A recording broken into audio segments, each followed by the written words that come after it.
Sejam bem-vindos ao vídeo, sou o professor Valteste. Vamos falar um pouco desse conteúdo de geometria espacial cilindros, tá bom? Eu recomendo que quem assiste esse vídeo já tenha assistido o vídeo que eu expliquei no slide, que lá eu já comentei algumas coisas, mas eu vou reforçar aqui. Primeira coisa que eu quero trabalhar com vocês é a ideia dos dois tipos de cilindros. Nós temos o cilindro reto e o cilindro oblíquo, tá bom? Vou fazer um desenho bem rápido aqui. Qual a diferença básica dos dois tipos de cilindro, reto e oblíquo? No cilindro reto, você tem aqui o eixo central do cilindro, tá bom? Considerando aqui o centro da circunferência da base, chamado de centro O, e o outro centro correspondente à O'. E você tem essa geratriz aqui. Por que a gente chama ela de geratriz? Que é como se você imaginasse que é como se fosse um retângulo girando ao redor desse eixo. Tá bom? Essa que está girando aqui, eu coloquei num certo sentido, esse giro vai formar o cilindro. Então essa geratriz aqui, quando ela coincide com a própria altura do cilindro, com a altura H, quando você tem a geratriz, essa lateral, coincidindo com a altura, aí você tem o que a gente chama de cilindro reto, tá bom? Quando você tem um cilindro onde a geratriz, que está aqui inclinada, tá bom? Ela girou aqui ao redor desse eixo. Ela não coincide com a altura, porque se você perceber nesse segundo caso aqui, a altura do cilindro, ela está nessa outra posição aqui. Poderia também ter medido a altura aqui, tá bom? Não tem problema nenhum. O que interessa é que a altura é diferente da geratriz, a geratriz é diferente da altura. Nesse caso, você tem o cilindro oblíquo. Então, aqui você tem o cilindro reto, e aqui você tem o cilindro oblíquo. O que é interessante desses dois aqui? Primeiro, o cilindro reto é o que a gente mais observa ser cobrado nas questões e tudo mais, ele é bem mais cobrado, tá bom? Então, você tem a altura coincidindo com a geratriz, e aí você tem um outro elemento aqui. Eu não vou encontrar rapidamente o meu pincel. Pronto, encontrei o pincelzinho. Então, no caso, esse outro elemento aqui importantíssimo vai ser o raio. E claro que você tem o outro raio aqui, e esses dois juntos é o diâmetro. Então, por isso que a gente fala que o diâmetro é igual a 2 vezes o raio, tá bom? E da mesma forma, você tem o raio aqui no cilindro oblíquo, certo? Aqui também tem um raiozinho. Aí, o que é interessante perceber? É que no cilindro reto, você tem todos esses elementos comumente já sendo fornecidos ou perguntados. Geralmente, ele já diz dois e pergunta o volume, a área total. Já vou comentar a área total e o volume do cilindro reto. No cilindro oblíquo, uma única coisa que é bem interessante... você tem também aqui a inclinação dele em relação ao plano, chamado de θ. Geralmente também pode ser fornecida essa informação. Só quero fazer o seguinte, eu vou pegar essa alturazinha e vou colocar ela bem posicionada no cantinho aqui do cilindro aqui. Por quê? Próximo do cilindro. Porque essa altura, quando acontecer isso, olha só o que é que vai acontecer. Vocês vão ter esses elementos, ó. A altura, geratriz e essa inclinação. Aí, geralmente, ele pode formar como se fosse uma relação envolvendo trigonometria. Por exemplo, se ele tem esse θ e tem esse h, que é a geratriz, você poderia usar o seno, né? Que seria o cateto oposto com a hipotenusa, o seno de θ. Então, essas informações aqui, geralmente, a gente trabalha com a ideia de trigonometria. Agora, eu vou focar o meu olhar na parte do cilindro reto. Para fazer o cálculo da área total, o que é que vai acontecer?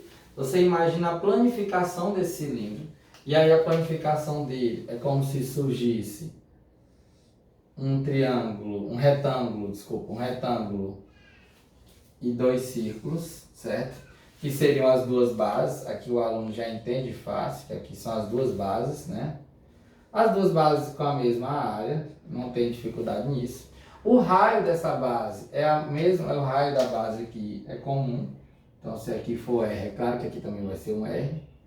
Desculpe se o meu desenho não está bem igual, né? Eu acho que esse aqui está um pouquinho maior, mas eu não vou perder tempo com isso não. Aí, o que é que acontece? Essa altura coincide com a altura do cilindro, a altura H, né? Essa altura aqui, a altura desse retângulozinho, que é a superfície lateral, coincide com a altura do cilindro. E aí, você precisa dessa distância aqui. Quem é essa distância? Olha, essa distância, ela coincide com o comprimento dessa circunferência. Porque elas têm que casar quando você formar lá. Geralmente a gente usa até uma cartolina, alguma coisa na construção, né? Então, essa distância aqui é o comprimento da circunferência da base. Que no caso, o comprimento da circunferência, a gente escreve o comprimento da circunferência 2πr. Então, essa distância aqui é 2πr. Esse comprimento, essa lateral, né, essa base desse retângulo aqui é igual ao comprimento da circunferência da base. Aí o que é que vai acontecer? Ora, se eu quero a área total da planificação do cilindro, quem vai ser a área total? A área total do cilindro vai ser igual a 2 vezes a área da base mais a área lateral. Aí eu escrevi já umas siglazinhas e uma letrazinha, o aluno vai entender, né? 2 vezes a área da base. Ora, quem é a área da base? A área da base é a área do círculo, que é πr ao quadrado. Então vai ficar 2 vezes πr ao quadrado mais a área lateral. A lateral, no caso aqui, é esse retângulo. Ora, como é que eu calculo a área do retângulo? A área do retângulo é base vezes a altura. Então vai ficar 2πr vezes o h. 2πr vezes o h. 2πr, que é essa base aqui, vezes a altura desse retângulo h. Então, às vezes você encontra até essa expressão. Área total igual a quem? Quando o aluno perceber, ele vai ver que o 2πr está comum nas duas expressões. Então, vai ficar 2πr multiplicado por r mais h. Como assim, Valtessa? Eu não entendi. Porque aqui tem um r ao quadrado, então sobrou 1. E aqui tem um hzinho, então eu coloquei aqui dentro do parênteses. Então, vamos fazer um exemplo aqui. Vou pegar o embalo, né? Dado um cilindro que o raio da base é 5 e a altura é 10. Tá bom? Se o raio da base for 5 e a altura for 10, o que vai acontecer? Ora, se o raio é 5, vai ficar 2π vezes 5. Como aqui é 5, vai ficar 2 vezes 5, 10π. Aqui vai ficar 10π. E a altura eu já sei que é 10. Então, 2πr, no caso aqui, vai ser 10π vezes 10, vai ficar 100π.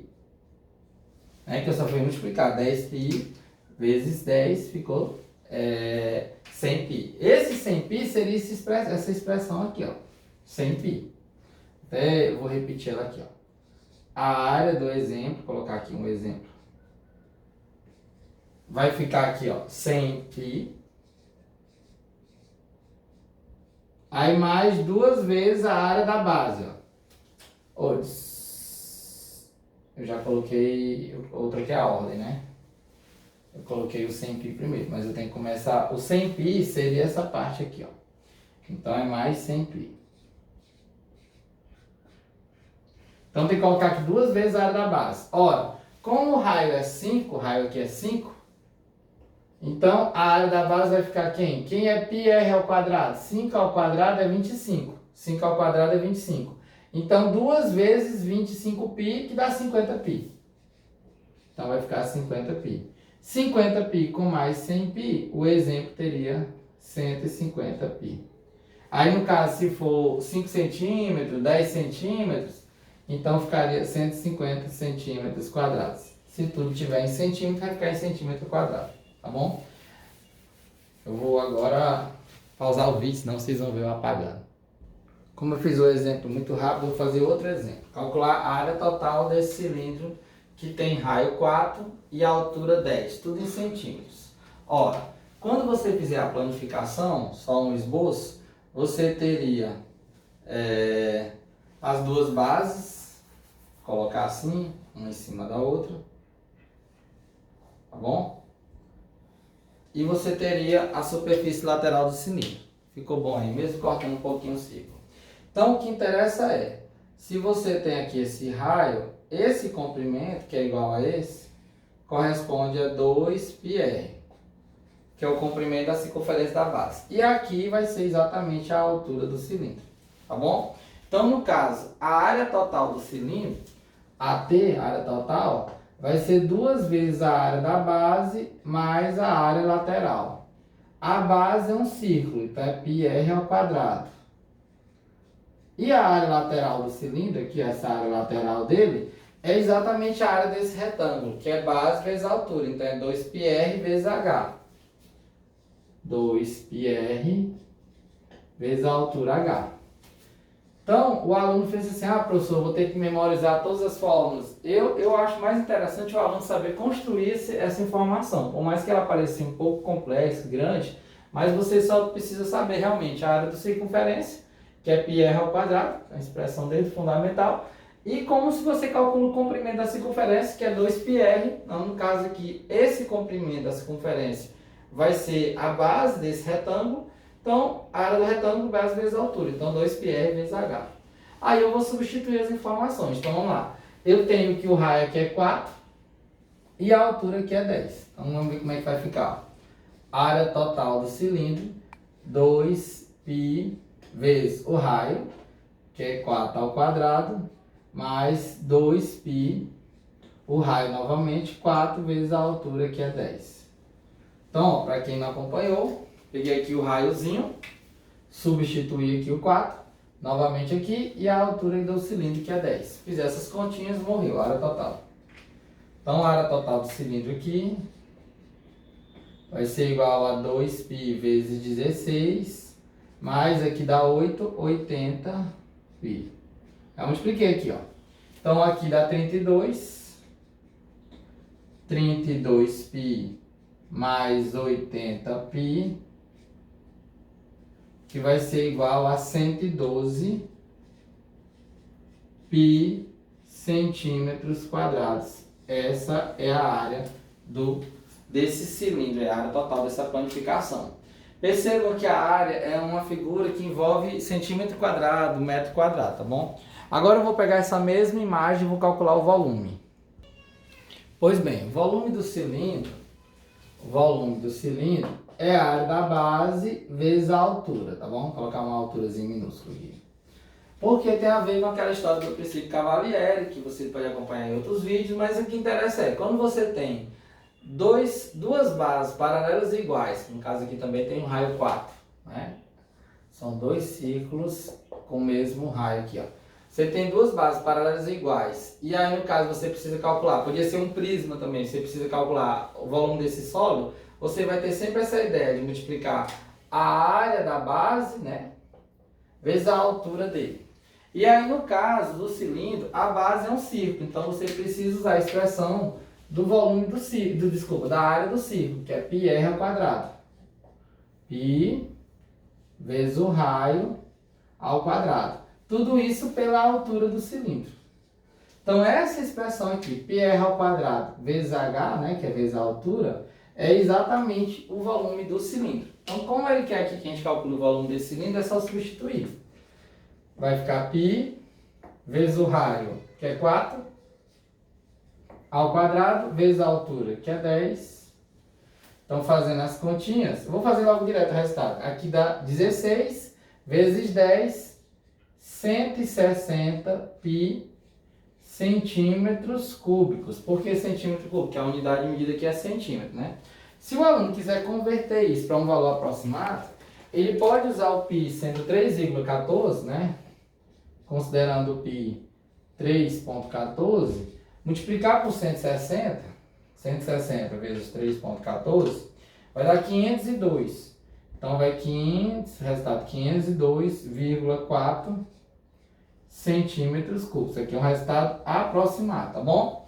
Outra coisa que é importante comentar. Se na questão o resultado fosse em mililitros, aí você ia usar essa informação. Ó, 1 centímetro cúbico é igual a 1 ml. É uma conversão direta, 1 por 1 que eu falo, porque você não precisa multiplicar por nada, né? Então, como o resultado deu 502 centímetros cúbicos, e com 1 centímetro cúbico é igual a 1 ml, seria igual a 502,4 mililitros, tá bom? Então, poderia ter, vou até apagar esse 3,14, que é bem conhecido, né? Você poderia ter qualquer uma dessas duas respostas lá, né? Se a resposta fosse em centímetro cúbico, 502,4 centímetros cúbicos. Se a resposta fosse em mililitros, o mesmo resultado, 502,4 mililitros. Para fechar uma questãozinha de aplicação, onde ele diz o seguinte, ó, uma empresa irá fabricar latinhas de alumínio, né, lata de alumínio, para um certo refrigerante, tá bom? Essa lata precisa comportar a quantidade de 450 ml de refrigerante. Então, esse 450 é como se fosse o volume. ele já disse qual a capacidade, ou seja, qual o volume que a lata precisa ter, 450 mililitros. E ele disse que o formato da lata é um cilindro, né, semelhante a um cilindro, de altura 10 centímetros, entendeu? A altura 10 centímetros, tá bom? Já deu esse formato, 10 centímetros. Então, ele quer saber qual a medida do raio da base. Então, ó, eu vou fazer uma ilustraçãozinha para o aluno sempre ter esse macete de fazer essa ilustraçãozinha.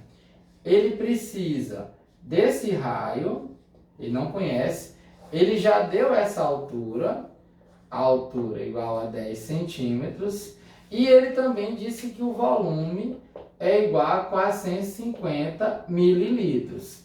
Aí a primeira coisa aqui é observar as unidades de medida. Aqui está em centímetro, aqui está em mililitro. Como 1 mililitro é igual a 1 centímetro cúbico, isso corresponde a dizer que seria 450 centímetros cúbicos, uma conversão direta. Que 1 mililitro é igual a 1 centímetro cúbico. Então não precisa multiplicar por 10, por 1000, por nada. Então eu vou usar a fórmula do volume.